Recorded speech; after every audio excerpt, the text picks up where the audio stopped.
You're tuned into the It's Real podcast with your hosts, Kayla, Kallander, and Andrew Yaggie. Each week, we'll talk about what happens behind the scenes working full-time in real estate and share with you real-life stories, our successes and failures as we work to help consumers and industry professionals reach their real estate and real-life goals. Here we go. It's episode 36 of the It's Real podcast. I'm Andrew Yaggie, and I'm a real estate agent. I'm Kayla Kallander, and I'm a mortgage lender. Kayla, happy Giving Hearts Day. How are you doing today? Very Giving Hearts Day focused, Andrew.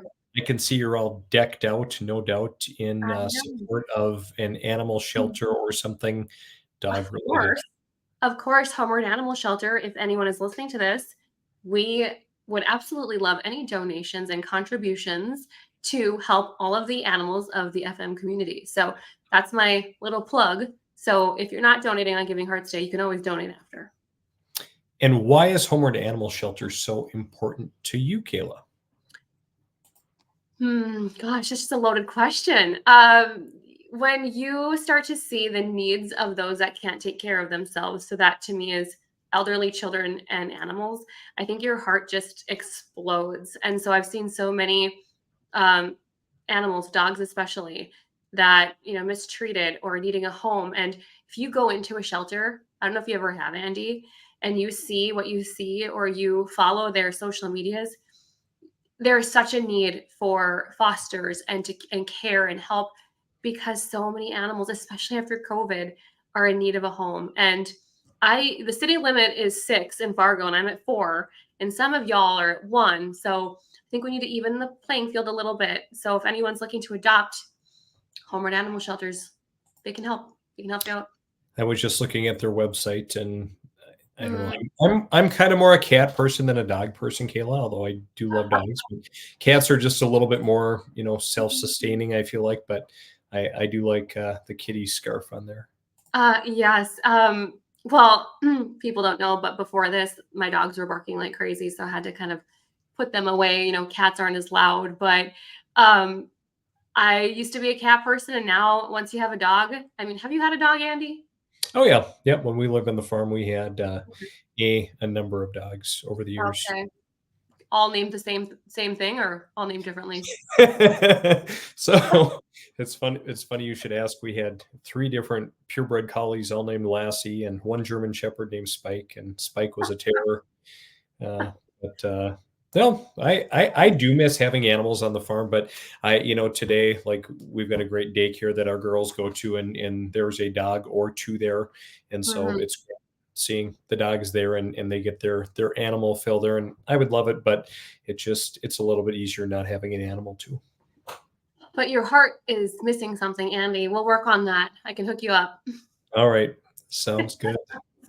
Kayla, what's going on in your world outside of philanthropic things this week?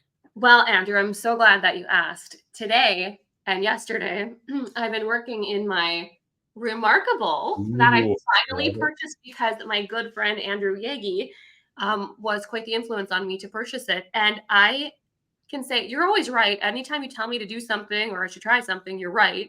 And it is so great at keeping me organized. I absolutely love it. So I have to plug the Remarkable because I think it's awesome. Yeah, it's probably one of my best, and my favorite tools that I use. It really keeps me organized, and it's so great to, just as far as like working with clients, even, using it at the gym. So many different things. It's really a great resource. Yeah, I love it. And I think as we evolve and we grow, and so many of us are, dabbling in different things and boards and charities, and, you think about the times that you take notes, and a lot of times you're not pulling out your laptop and you've got paper everywhere. And I think as a realtor, you're in homes, and it is so useful. And I didn't realize you can pull it up on your phone too. Like, it's super helpful. So if anyone's listening and they have big goals in 2024 to get organized, spend the money, try the Remarkable. Absolutely. 100-day return, guarantee return policy. So awesome. Anyway. What's new in your world? What's going on with you today? How's your week been? Yeah, the week's been good. Every week, Kayla just seems to fly by. Real estate is getting busier. We listed 3 properties this week, so kind of helping people work towards their real estate goals, working with a variety of buyers. Done a decent amount of flying. Took a flying trip earlier this week, and actually helping kind of in a flight instructor capacity. A friend of mine, Andrew, we were up flying yesterday. Mhm. We actually were over Fargo. In fact, we were Interesting. we were flying and Mhm. finishing up his hours so he can go take his private pilot check ride. And one of the requirements, Kayla, you come out to an airport like where I'm at Fergus Falls or other rural areas, and these particular airports are non-towered. Versus you go up to Fargo and it's a towered airport, you got to talk to the controllers. And so one of the requirements to get your private pilot's license is to go and to do some solo work without an instructor in the plane at a towered airport. So I flew up with him because we had some other flight requirements to take care of, and he threw me out up at Fargo Jet Center, and then I let him do kind of 3 runs in the pattern and come and pick me up so we could fly back. But it was kind of fun and interesting as I was there watching. There was a United Express jet that was coming in, and so there's the little Piper, little Oh, Cherokee trainer, and he's waiting for one of the big birds. So fun. That's awesome. Yeah, the amount of flying you do, Andy, like, it's so cool to see. And when you're up, before the rest of the world and you're up in the air, it must be like give you like a sense of peace too. Like just to yeah, be like, not necessarily alone, but just kind of with your thoughts in the air. It's so cool to see. yep, a lot of time to think up in the air. Or even I Yeah. was telling him the other day, sometimes you run into flights where you got maybe more of a headwind or whatever, and a lot of times I'm just sitting up there, kind of kick back, taking my remarkable out, Kayla, making notes, journaling or scribing about something. All the So things. I love it. It's so cool to see you do, Andy. absolutely. Kayla, I was reading an article and just pulled this up. It talked about Mhm. how home prices are still on the rise in 85% of U.S. cities. And in short, good news for homeowners, bad news for buyers. Mhm. What do you think about that? You know, I think too, as we see, inflation occur and as we see people hold on to their properties, I think that, the high rates cause individuals to, not want to pull the trigger. Obviously, they're nervous. It's more money than they thought they'd have to spend. But I think also sellers get to the point where they're like, well, inventory's low. There's, probably more demand, especially as rates come down a little bit. I wouldn't be surprised if we saw more of an increase throughout the rest of the year, honestly. What do you make of it? Yeah, I think the same. I think, obviously the market is where it is. It's been really interesting, to kind of watch things. And obviously we've had a little bit of a respite in the rate department, Yeah. which has energized, people to jump into the market. But now, Kayla, it seems that, we've seen, rates kind of, they've kind of solidified a little bit more and they're back up a little bit. What are rates Yeah. doing? Yeah, Um, it's funny. I swear if you went online, everyone's saying rates are great. But I think people forget that just because they're great on one day doesn't mean they're going to stay, at that great spot. So 6.97, for those of you viewing this first listening, Mortgage News Daily shows a 30-year fixed. FHA is going to be around 6.25. So when we look back a year ago, we are not that far off. We really aren't. A quarter, 3/8. And so we start to see people kind of coming out like, oh, I hear rates are low. But it's funny. The psychology of people talking about the Fed rates dropped. It's funny what just people talking about does to applicants. And I've seen a lot more applicants, and the rates aren't even that different.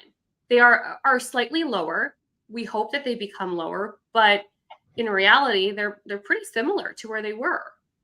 How about you? Are you seeing, sellers maybe coming out now? Finally, they're wanting to list and they've got a 2-3% rate, or new buyers wanting to move forward if they're kind of like, hey, now's the time. I might as well do it. What are you seeing? Yeah, we're having a lot of conversations and seeing a lot of people, but it seems like people are more on the fence. And you talk about, Yeah. seeing a ton of applications.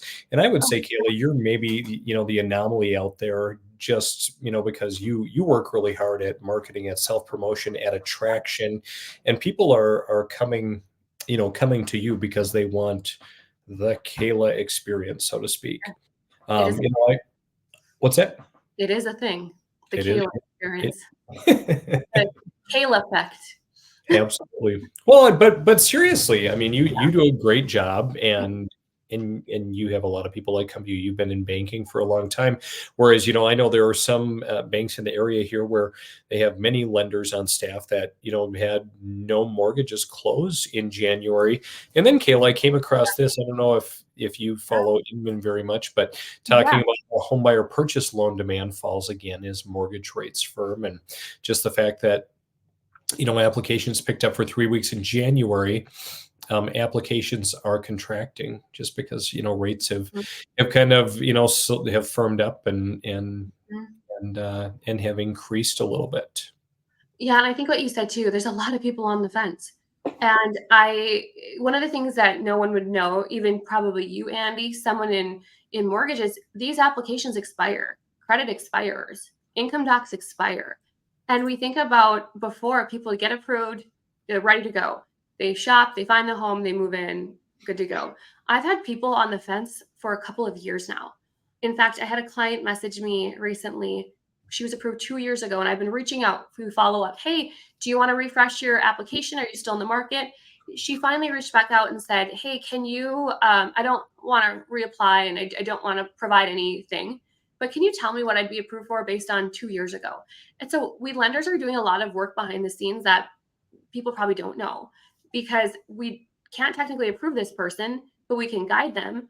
But yet then they want us to run numbers, but yet we don't know what rate or program they may qualify for because we don't have updates. So there's just a lot of work. I understand why she might not want to go through that process again, but I think just a lot of people just don't know what they want to do. They're on the Mhm. fence. Hmm. Well, and not just people that are buying and people buying at any age, but we always talk about, especially the millennials are the largest group of home buyers um, Hmm. these days. And so I talk to many millennials who, hey, yeah, we don't know what we want to do, we're on the fence.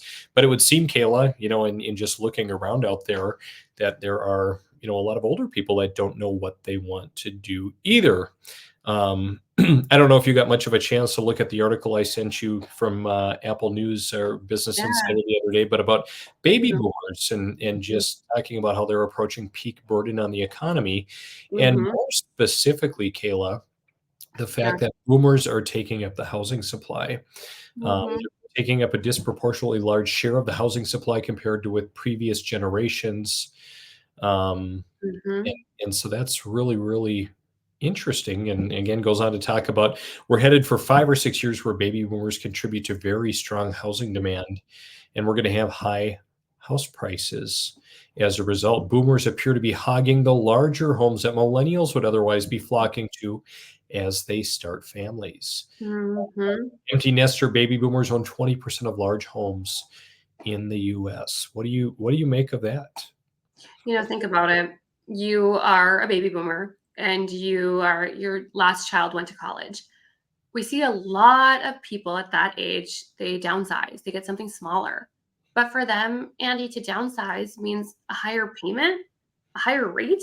Well, of course they're hogging these larger homes. They'd rather deal with hiring a house cleaner, cleaning the house themselves, and having a larger home than to just go downsize to something small and potentially have a higher payment. So it's something we haven't really seen much of in the last few years.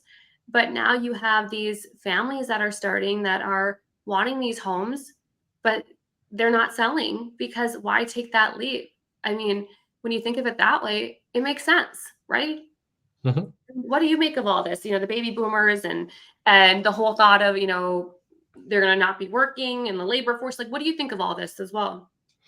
Yeah, I mean, I think it's going to be an interesting challenge, for the market in many, many different ways, from everything from Social Security, to healthcare and so on. Yeah. But I look around and I look at my parents, who do have our childhood home, to sell Hmm. or do something with, and then so many, people that I know are friends and their parents who need to do something with their home. And looking at this as well, Kayla, kind of a subsequent article talking about younger buyers want baby boomers boomers to update their homes. So they're worried they'll inherit or purchase a property in need of major renovations and repairs, which could further hamper affordability. I was just talking yesterday to some buyers who are moving here, probably late summer, early fall. They're like, Mhm. wow, we love some of these properties on the market, but oh, they need so much work. Yeah, And I know, true. like, even in our family, my parents, our childhood home, and it's a very nice house. It's been updated, but Mhm. I know that my parents would have really loved if one of my brothers, would have wanted to jump into that house, but it just wasn't appealing, for either of them. Just with, Mhm. again, you start looking at a house that's 30 or so years old, and you start looking at, heating and cooling and windows, and then even layout, and that's one of the biggest challenges. Some of these 90s to early 2000s homes, or even older, just the floor plan is not ideal based on today's standards. Yeah, so and you have a baby boomer that say does downsize, that home becomes available. So you've got a first-time home buyer, a repeat buyer buying the home, and then they're taking on the whole thought of, okay, I like it has the space, but I hate this, and this needs to be updated. And so, I'd encourage people listening, go back and listen to our episode on new construction and consider that because, Right. if that's a concern, I mean, it's why would they fix it up if they're going to sell it and get top dollar anyway? So Mhm. yeah, Absolutely. interesting. Well, Kayla, with affordability being an issue, we're always looking for ways, and I'm certainly looking for ways. How can I help a client, get into something a little bit more affordably? And so that's why, like we talk, it's always good to connect with a great lender to see, what do I qualify for? What down payment assistance programs are out there? Mhm. What can we work out in terms of concessions? Again, when you talk new construction, there may be some perks financially from some of the builders who are motivated to move some of their supply. But another thing that really hampers buyers in the closing costs area, Kayla, tends to be title insurance. Yeah. And so I was really excited when I saw this through Bigger Pockets that Fannie Mae is expanding an allowance for attorney opinion letters instead of title insurance. And Kayla, maybe talk a little bit about, what's a title opinion versus title insurance? So a lot of times, and I'm not a title expert, so I cannot give legal or tax advice, but when you get a mortgage and you have a home, there's third party fees such as appraisal and title, right? There's these other parties that are involved. And so when you go and you purchase a home, you're going to put, everything in your name, title work, etc. And so it just really depends on the state and the county, but the title company will do many things. They'll do a plat drawing, they will, point out the boundary lines of your property. North Dakota has abstracts. I know Minnesota doesn't. They will take, quite literally, go back to the time that that land was developed and document every owner and every transfer. And in North Dakota, we have these big things called abstracts that document that. So you have We all. do have them here in Minnesota too, Kayla. Wait, do you? We do, although they're getting less common. So tell me, so one of the things that Minnesota has is they used to have like these little books. Are they small over there? Like the abstract? Yes. Are they like a small book? Yeah. Hmm. Okay. So I have a Minnesota property. There was no abstract on Hmm. ours, but I have done some where they were small. So thank you. But to go back to your question, a title opinion is basically a report of title companies have attorneys, and they basically explain the ownership and the transfer of ownership on a certain piece of property. And an attorney does a full review where, the county where it's located, and an attorney will give their opinion on the property records, make sure that there are no legal disputes, make sure that the deed of the parcel is correct. So there's a lot of things an attorney does, typically with a title company. Did I explain it well enough? Yeah, I think so. So basically, just the difference. A title opinion is an attorney giving a legal opinion as to Mhm. whether or not you have good title, versus a title insurance Mhm. policy is something you buy that basically covers you in the event there are title issues that are found down the road. And so the problem, of course, as we know, Kayla, with title insurance is that it generally is maybe going to add an average of $1,000, to your closing costs, versus a title opinion. And so this just talks about how Fannie is really working, to start allowing for a title opinion just to help save money.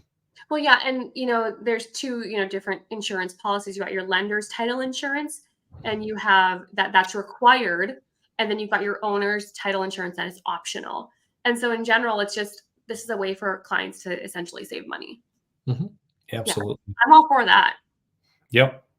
No, I think it's really great too, Kayla, and so it'll be interesting to Mhm. see, more things like that coming down the pipe. Although, do, how often do you run into title issues? Are you seeing it more often or not really? Not really ever. I mean, never. I mean, unless someone has a property they haven't disclosed, it's going to show up on title work.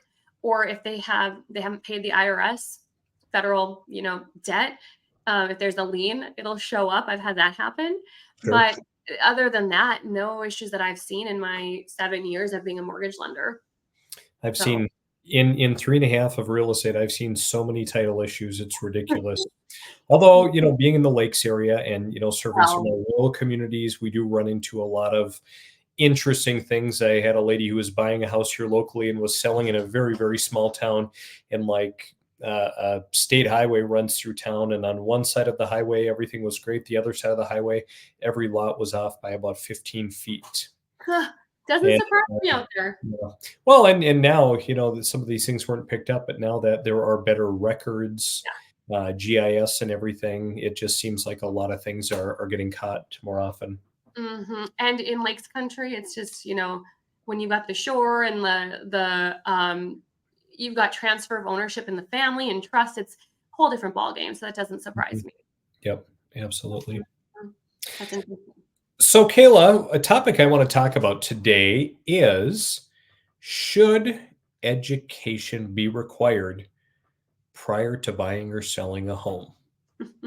I And giggle about this. and that might sound a little bit controversial, and, I mean, I'm the non-rule follower in me, says that no, nothing should ever be required. Right. Don't tell me how to do, what I would like to do. And I mean, you just look at all of these, licenses and permits and different things that are required, and just, what seems to be government overreach. But also working in real estate day in and day out. I mean, you and I banter back and forth all the time about horror stories and just people being so ill prepared, and just the fact that a little bit of education would go Mhm. just so far.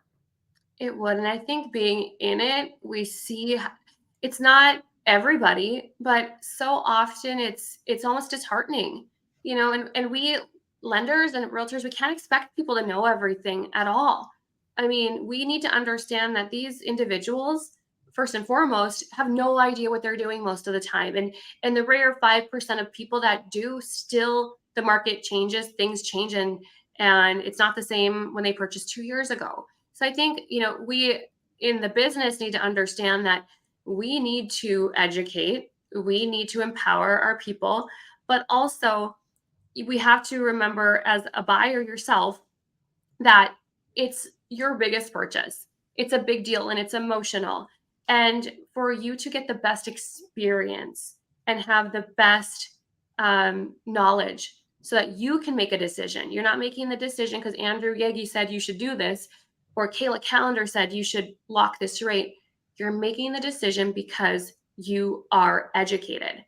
But when you're rushing through and you don't have time for a phone call and you're just looking for a rate, my message is to anyone that doing that, you're missing out on an opportunity to be educated, to get the best experience, the best product, the best, sales price for your home and everything. And far too often we're seeing the opposite, the rush through, and then it's a lot of things get missed. So Yep. education to me is huge.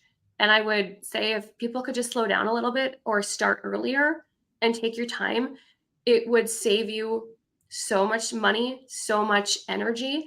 And yeah, it's going to take a little more time, but it's going to be worth it. How about you? What are your thoughts on education?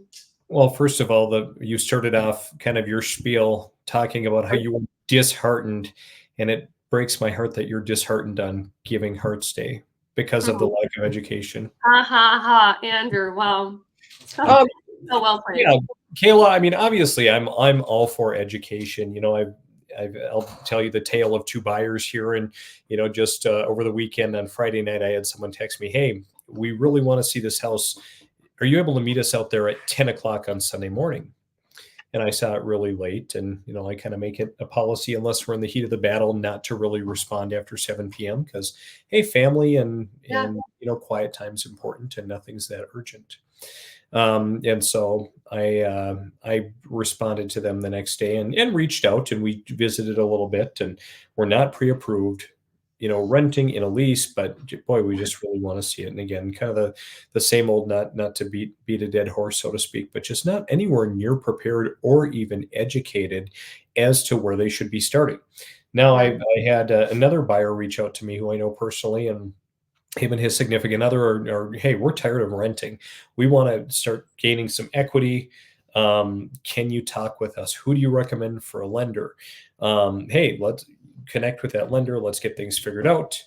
And then let's sit down and let's plan a little bit.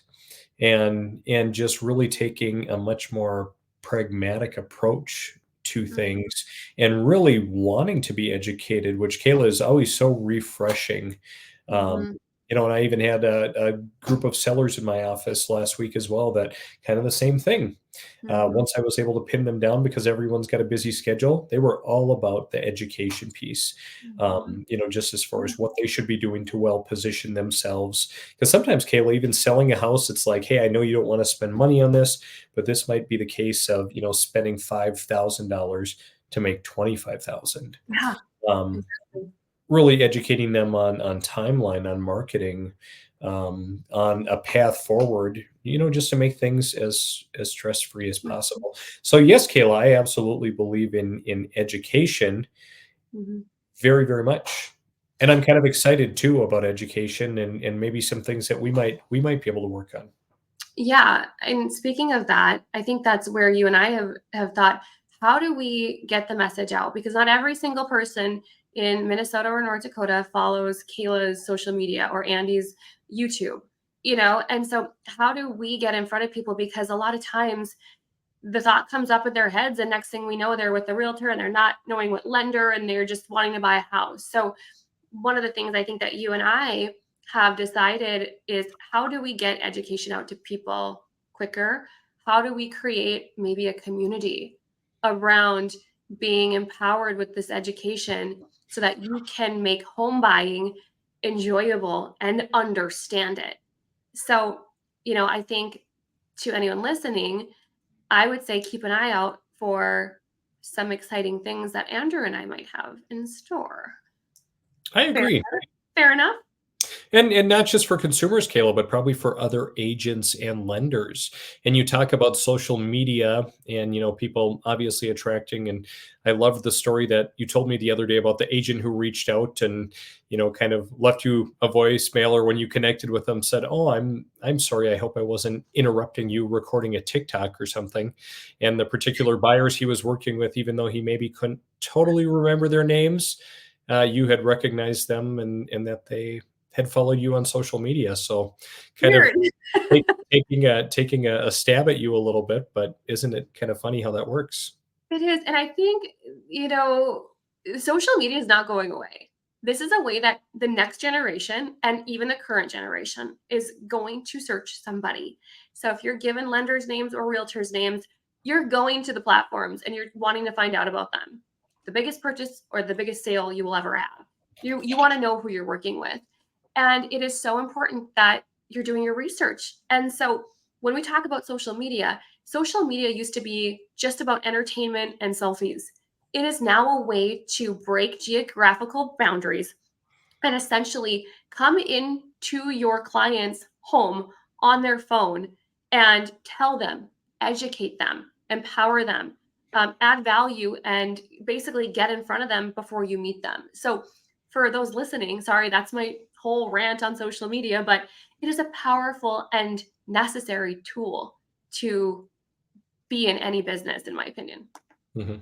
Absolutely. I agree. Kayla, honestly, I dislike social media. If I could get rid of it all, I probably would. But Same. it's it's such a great way to connect with people. And we see everybody out there. I mean, you are attracting people like crazy because they love your content. They see you're educated. They can interview you Mhm. without having to interview you. And then they're like, hey, I already feel like I know Kayla. I like her. And of course, there are some out there that say, nope, she's not my cup of tea. And kind of the same with me. I'm having more and more people come my way, because of video and the like. I Yeah. did just kind of a passing note about the love hate with technology, come across the fact that, Gen Z, some more of Gen Z is going retro, and why they're ditching smartphones for dumb For phones. dumb phones. Interesting. Did it say why? Like, It just talked about, I don't even remember. I'd read the article, but just kind of wanting something maybe a little bit more retro, a little bit more simple, just yeah. detoxing from technology. Just because, again, I think especially today, so many people are on a computer or tied to a workstation or working remote and in and out of meetings Mhm. all day long. Mhm. It's like, man, Constantly. And yeah, you've got your Apple Watch, you've got your phone, you've got your email, and we're constant. And what happens is people expect a constant response, and it almost creates anxiety. it You know what I does. mean? And social media is fabulous, wonderful, a great tool, but it can also be the demise of some people. So it doesn't surprise me, that article, one bit. Right. Well, Kayla, education, should it be required? Yes, it should. I think it should. I think in some form it should at least have the ability to hop on a webinar or have a call with a lender. Don't go in just blind. At least have conversations, or I mean, you're just setting yourself up for success the more that you take in that knowledge, or listen to a darn podcast like this one and get some knowledge there. Amen. I love it. Amen. Well, I'm looking forward to collaborating more with you in the future on some education offerings. And as Kayla said, stay tuned. I think there will be some exciting things coming down the pipe. And Kayla, have a great rest of the week. And I really hope that Homeward Animal Shelter does well on Giving Hearts Day. They will. Well, I will see what the tally comes to be. We'll report it when we record next time. Sounds good. Have a great All day, right. Kayla. I will if you will. See ya. Bye.